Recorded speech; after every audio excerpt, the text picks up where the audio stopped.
Okey, hai pelajar-pelajar. Hari ini kita akan belajar soalan gerak gempur bahagian B. Pada video yang lepas, kita sudah belajar bahagian B, iaitu soalan A. Jadi, kita akan teruskan dengan soalan B. Jadi, hari ini sebenarnya saya sedikit tidak sihat lah. Jadi, kalau saya cakap macam bosan, jadi sila maafkan saya. Kena pasti ayat-ayat perintah di bawah dan nyatakan jenis sama ada ayat silaan, permintaan, ayat larangan atau suluhan. Iaitu ini ialah tentang ayat perintah. Ada beberapa tentang ayat perintah. Ada beberapa contoh ayat perintah. Okey, contohnya kita boleh lihat dari sini ayat silaan. Contohnya apabila kita perintah seseorang.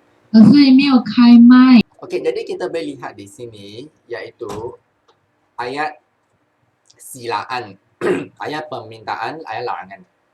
Kalau kita perintah, maksudnya kadang-kadang kita menggunakan ayat lebih sopan dan kadang-kadang ada ayat perintah yang kita menggunakan ayat yang lebih kasar. Jadi ayat suruhan selalunya untuk memberikan arahan. Macam suruh orang buat kerja lagi. Ayat silaan maksudnya menjemput seseorang masuk ke rumah ke, mempersilakan seseorang.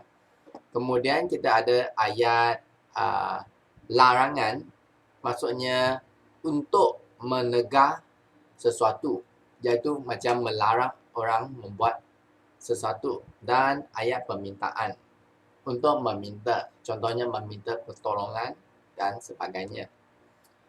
Usah kamu dengar kawan-kawan, usah dengar kata-kata kawan kamu itu, nasihat Pak Haris kepada anaknya. Jadi, apakah ayat untuk ni? Jadi, ada seorang pelajar, saya katakan ini adalah ayat permintaan. Jadi, jawapannya apa? Jawapannya bukan ayat permintaan. Sebenarnya adalah ayat larangan. Betul tak? Macam suruh kamu jangan berbuat sesuatu. Dan ini adalah kita boleh lihat dari lebih kasar.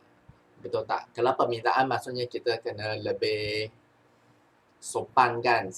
Tolong bagi saya duit kan. Kamu dah jawab, tolong bagi saya duit. Okay? Jadi ayat larangan. Nombor 2. Minta tuan-tuan dan puan-puan datang awal pada hari esok kerana taklimat akan dimulakan tepat pada masanya, kata Puan Alia kepada ahli khusus. Jadi apakah jawapannya? Ayat permintaan, ayat larangan, ayat suruhan atau ayat silaan? Jayid. Jadi ini jawapan ni adalah ayat permintaan. Kenapa ayat permintaan? Kerana sini pun dia sudah kata tak semestinya, tetapi kita boleh lihat, okay, minta pun sudah minta kan, kamu datang awal. Jadi ini adalah ayat permintaan. Jemputlah datang ke rumah saya pada hari Sabtu nanti. Saya dan isteri mengadakan sambutan hari lahir anak kami yang kecil, kata Encik Ahmad Mustaqim kepada para pekerjanya. Jadi ini adalah ayat silaan, ayat permintaan, ayat larangan atau ayat suruhan. Okey, jadi untuk ni adalah ayat silaan kerana dia menjemput kan. Ayat silaan. Senang saja. Kita teruskan. Kita lihat sini, baca bahan-bahan diberikan dengan teliti, kemudian jawab soalan-soalan berikutnya.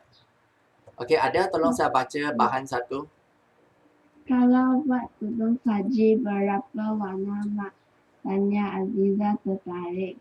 3 warna pun boleh.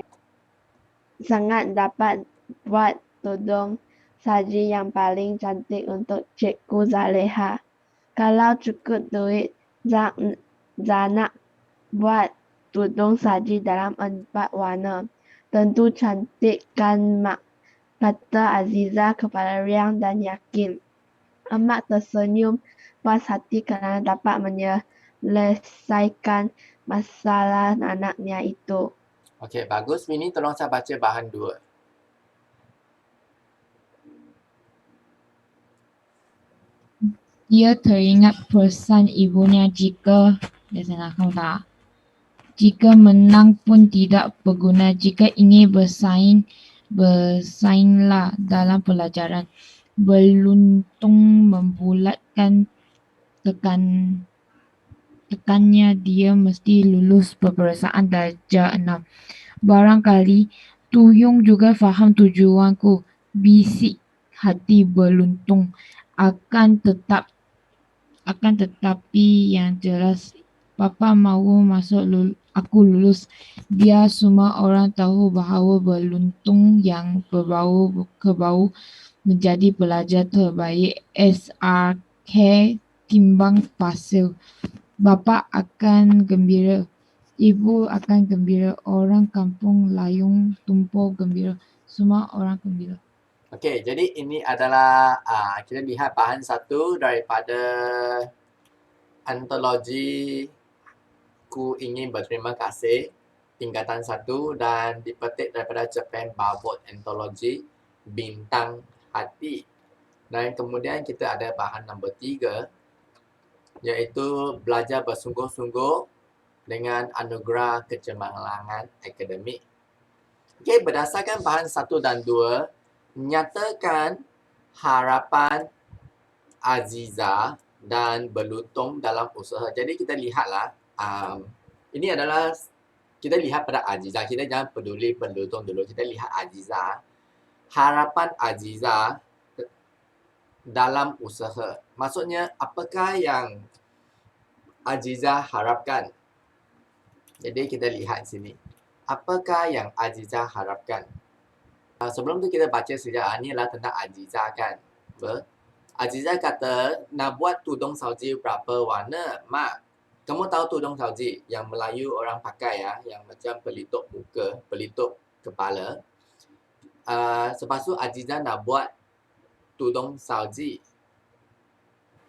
Saya cakap salah. Tudung salji bukan perempuan pakai punya. Tudung salji adalah makanan kan. Nak tutup makanan tu kita panggil tudung salji. Betul tak? Nak tutup makanan tu. Jadi kalau nak buat tudung salji berapa warna mak? Tanya Aziza. Lepas tu mak dia kata 3 warna pun boleh.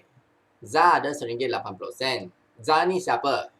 Za maksudnya Aziza lah kan. Sebenarnya kadang kita panggil nama singkatan. Contohnya nama kamu adalah Yayi. Mungkin ayah kamu panggil kamu Ayi. Betul tak? Adalah singkatan. Sama lah macam sini. Orang Melayu. Aziza, dia panggil Za. Za ada RM1.80. Mak bagi 20 sen. Za harap dapat buat tudung salji paling cantik untuk Cikgu Zaleha. Okey, ini lagi satu orang lah. Za nak buat tudung salji 4 warna. Tentu cantik sekali. Kan mak? Kata Aziza dengan riang dan yakin. Mak tersenyum. Jadi, apakah harapan Aziza? Okey, bagus. Jadi, jawapannya kamu telah dapat. Iaitu, dia nak buat tudung salji yang paling cantik untuk Cikgu Zaleha. Okey, jadi ini adalah answernya. Jadi, saya gariskan. Kemudian kita lihat dekat sini. Tak apalah, kita tulis ni dululah. Nanti kita lupa dulu kan. Jadi, kita tulis Aziza berharap dapat membuat tudung salji yang paling cantik untuk Cikgu Zaleha. Okey, jadi apabila saya siap tulis ni, saya dapat 1 markah.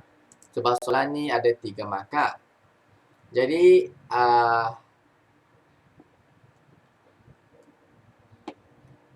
ini ada sebenarnya 2 markah. Nanti kita, apalah biarkan ini dulu. Nanti kita lihat. Okay? Apakah harapan beruntung? Beruntung. Apakah harapan beruntung? Okey, tak apa. Kita baca yang ni dahulu. Bahan 2. Okey, ini adalah satu rangkap kan. Bukan satu rangkap, satu perenggan yang telah diekstrak daripada satu cerpen. Jadi kita kena agak-agak lah kan. Dia teringat pesan ibunya, jika menang pun tidak berguna. Jika bersaing, bersainglah dalam pelajaran. Maksudnya kalau nak baik belajar, nak bersaing, maksudnya belajarlah baik-baik. Beruntung membulatkan tekadnya. Maksudnya apa? Membulatkan ada dua maksud. Satu, bulat adalah bulat. Contohnya, jam tangan ini sangat bulat. Bulat. Lagi satu, bulat maksudnya adalah macam, mana saya kata semua telah setuju. Contohnya, seluruh kampung sebulat suara menyatakan harimau itu patut dijahanamkan. Harimau itu patut mati. Semua kampung cakap harimau itu patut mati. Atau saya boleh kata, semua orang kampung sebulat suara menyatakan bahawa harimau itu patut mati. Jadi bulat ada dua maksud lah. Satu, bulat adalah bulat. Satu, balut adalah semua orang okey. Tapi dia sini kata membulatkan tekadnya, bukan semua orang okey. Maksudnya dia kata dia nak okey untuk belajar. Saya nak belajar baik-baik. Okey, macam tu. Ada dua maksud. Okey. Dia mesti lulus. Dia nak belajar baik-baik kerana dia mesti lulus darjah 6. Siapa nak lulus? Kita kan nak dapat A. Bukan nak lulus pun. Barangkali Tuyuk juga faham tujuanku, bisik hati berluntung. Jadi Tuyuk mungkin kawan dia lah. Mungkin kita tak tahu ke Tuyuk tu siapa. Tuyuk. Akan tetapi semua jelas bapa mahu aku lulus. Bapa dia mahu dia lulus. Biar semua orang tahu berluntung yang berbau kebau menjadi pelajar terbaik. Berluntung berbau kebau menjadi pelajar terbaik. Okey, dari sini kita lebih tahu berluntung. Berluntung adalah tinggal di kampung. Bagaimana saya tahu dia tinggal di kampung? Saya tak tahu. Tapi dia sini kata ada kebau. Jadi saya dapat dua, dari pembacaan ini saya ada dua maksud. Pertama sekali, berluntung dia tinggal di kampung. Kedua, mungkin dia kerja di zoo. Zoo tu ada kebau. Betul tak? Tak mungkin dia pergi ke Kuala Lumpur ada kebau kan? Bapa akan gembira, ibu akan gembira, orang kampung akan gembira, semua orang akan gembira. Apakah harapan berluntung? Jadi sini dia pun kata dah, harapan berluntung.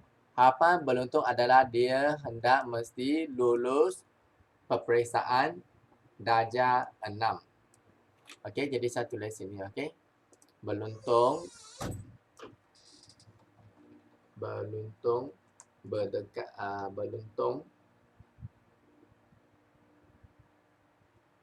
bertekad mesti lulus dalam peperiksaan darjah 6. Okey, jadi ini adalah jawapannya. Pemakahan yang diberikan di sini adalah 3. Jadi markah dia bagaimana kita nak berikan. Kita boleh lihat di sini satu markah. Membuat tudung salji yang paling cantik. 2 markah. Beruntung bertekad K ya. Sini K. Untuk lulus dalam peperiksaan. 3 markah. Okay? Jadi sini dapat 3 markah. Berikan 2 nilai murni dalam bahan 3. 3 markah. Nilai murni. Ini adalah bahan 3. Apakah nilai murninya?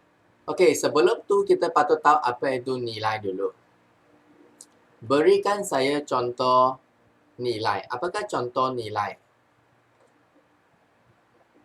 Okey, jadi ini adalah contoh nilai. Hormat pada orang tua, belajar, sikap rajin lah. Bukan belajar perlu rajin kan. Rajin membersihkan rumah, rajin belajar, rajin menolong ibu. Itu pun rajin. Tolong menolong, baik hati, bertanggungjawab, apa lagi? Murah hati, bersopan santun. Apa lagi ya? Saya tak dapat ingat lah. Hormat dan taat kepada negara, tekun, Bertoleransi. toleransi. Dulu saya belajar moral kan, kena hafal 80 nilai tau. Sekarang saya sudah pulangkan balik kepada cikgu saya, okey? Sebab sudah tua. 有这样多嘛？我今年上一年老师也算是今年这样啊，老师叫我们读8个nilai了，你的这样多。 Yalah, dulu masa zaman saya 80 lah, 80. Selalunya moral pelajar akan dapat donkey. Sebab banyak kena hafal. Anugerah kecemerlangan. Bahan 3, apakah nilai yang kita boleh katakan untuk bahan 3? Okey, jadi kita boleh lihat di sini, nyatakan 2 nilai. Jadi 2 nilai dalam bahan 3 ialah nilai kerajinan dengan nilai kegigihan. Betul tak? Kegigihan maksudnya gigih belajar, never give up. Tapi never give up, kita tak kira nilai putus asa lah, tidak putus asa. Adalah nilai kegigihan. Atau mungkin kita boleh kata nilai bertanggungjawab. Betul tak? Dia bertanggungjawab belajar. Betul tak? Apakah tanggungjawab kamu? Tanggungjawab kamu adalah belajar dengan baik-baik. Sebagai pelajar, kita mesti belajar lah. Kalau nak main game, tak boleh lah kan. Tanggung memang kerja kamu pun. Kalau bapa pun tak boleh main game, bapa pun kena pergi kerja. Sebab tanggungjawab bapa adalah untuk mendapatkan duit untuk keluarga kan. Kejayaan, ini saya rasa jawapan ni adalah lebih tiada betul dan salah, betul tak? Soalan kripat. Kejayaan tidak akan mudah dicapai tanpa usaha yang gigih. Never give up. Pada pendapat anda, maksudnya pendapat kamu, selain gigih berusaha, apakah sikap-sikap lain yang perlu ada seseorang untuk mencapai kejayaan? Okey, jadi kita boleh lihat di sini, tapi kamu jangan tulis macam tu lah dalam bentuk point kan, point 1, point 2. Bina ayat. Jadi kamu kena tulis, selain gigih berusaha, sikap-sikap yang perlu dialahkan oleh seseorang untuk mencapai kejayaan ialah seseorang patut mempunyai keyakinan diri. Dia juga patut rajin membaca untuk mendapatkan ilmu. Dia juga tidak boleh membuat perbandingan. Seseorang itu patut bijak menguruskan masa dan bertanggungjawab dalam perkara yang dibuat. Okey, jadi bina ayat saja.